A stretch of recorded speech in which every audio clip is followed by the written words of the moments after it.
అందరికీ నమస్కారం. పోయిన భాగంలో మనం లలితా త్రిశతి నామాలలోని 137వ నామం యొక్క అర్థాన్ని తెలుసుకున్నాం.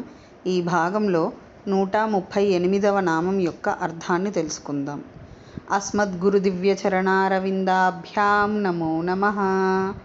అశేషజనమోహినీం అరుణమాల్యభూషాంబరాం జపాకుసుమభాసురాం జపవిధౌ స్మరేదంబికాం. శివాయ గురవే నమః.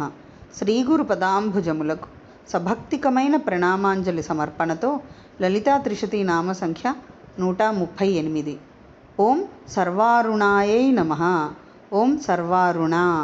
ఇది 4 అక్షరముల నామము. ఈ నామంతో మనము అమ్మవారికి సభక్తికముగా నమస్కరించుచున్నప్పుడు ఓం సర్వారుణాయై నమః అని పలుకవలెను.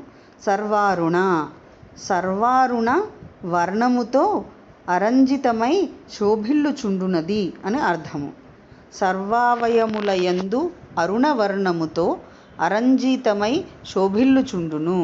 కావున పరదేవత పరమేశ్వరి, పరాభట్టారిక, జగన్మాత, పరాశక్తి శ్రీ లలితా మహాత్రిపుర సుందరీదేవి సర్వారుణ అని స్తుతింపబడుచున్నది. అసోయస్త్రామ్రో అరుణః అను శృతియు ఈ పరమేశ్వరుడు తామ్రుడు, అరుణవర్ణాంచితుడు అని చెప్పుట వలన మహామహేశ్వరి, పరాభట్టారిక, జగన్మాత, పరాశక్తి శ్రీ లలితా మహాత్రిపుర సుందరీదేవి సర్వారుణ అని భక్తుల చేత సంకీర్తింపబడుచున్నది. పరమేశ్వరి యొక్క రూప సౌందర్యవాచకమైన భక్తుల హృదయమును భక్తిభావరంజితము చేయుచున్నదని భావము.